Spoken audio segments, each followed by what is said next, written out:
16મી ઓગસ્ટના રોજ ભાવનગર જિલ્લાના ખરકડી ગામનો કિસ્સો આપણી સમક્ષ આવ્યો. નકલી દારૂનું સેવન કરી અને 9 કરતાં વધુ લોકો મૃત્યુને ભેટ્યા.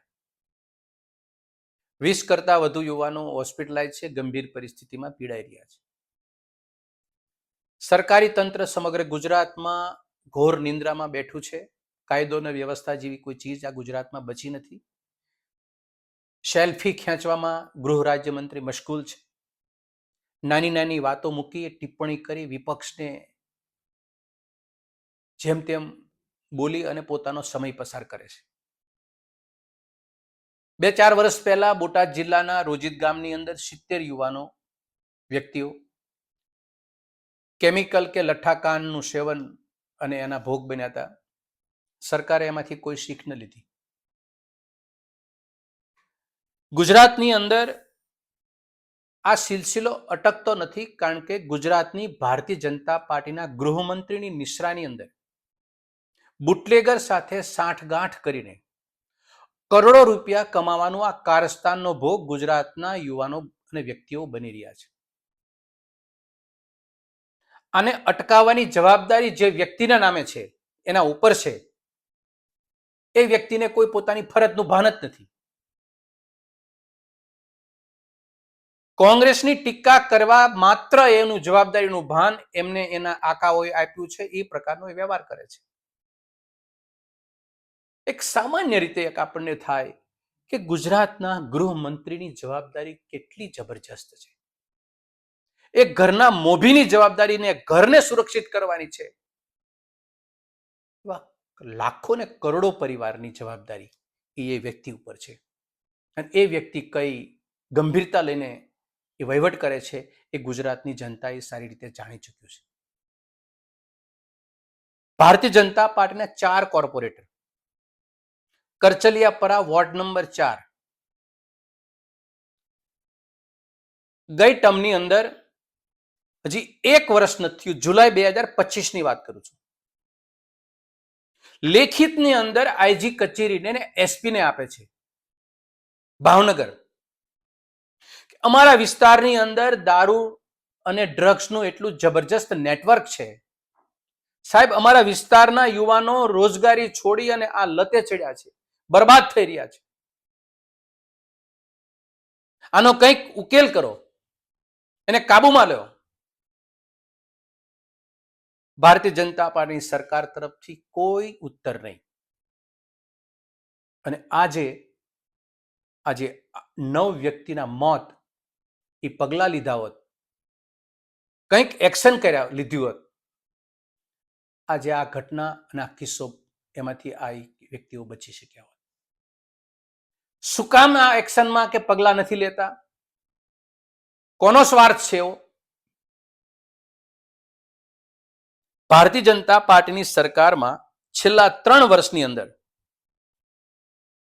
48,387 ફરિયાદ બુટલેગર ઉપર નોંધાણી, એક દિવસની 50.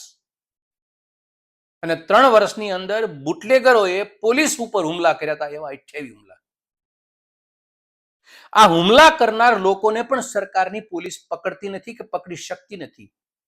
કોણ નિયંત્રણ કરે છે આ પોલીસની?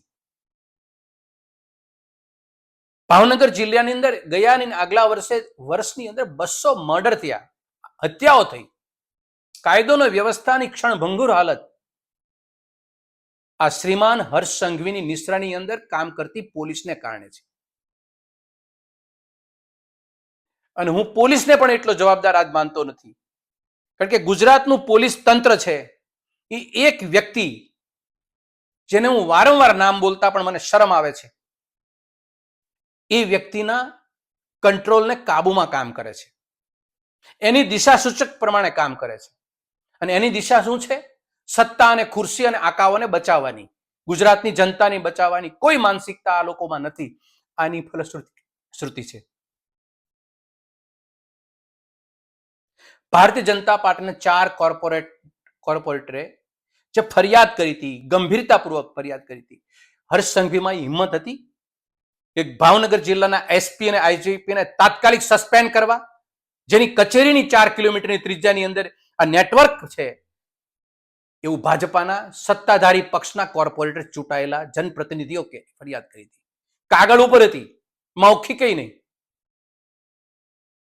અને ગુજરાતની ભાજપા સરકારને અને હોમ મિનિસ્ટરને મારે પૂછવું છે, કરોડો રૂપિયાનું ડ્રગ્સ 17 લાખ ગુજરાતમાં સેવન કરનારા વ્યક્તિઓ મળે છે આપણને કે જે ડ્રગ્સનું સેવન કરે છે. 2.5 લાખ મહિલાઓ ડ્રગ્સનું સેવન કરતા થઈ ગયા. ગામડે ગામડે દારૂ રેલમ સેલમ છે. જિલ્લામાં એક આઈપીએસ અધિકારી જિલ્લા પોલીસ અધિક્ષક હોય, 2-4 જિલ્લા વચ્ચે એક આઈજી રેન્જ હોય.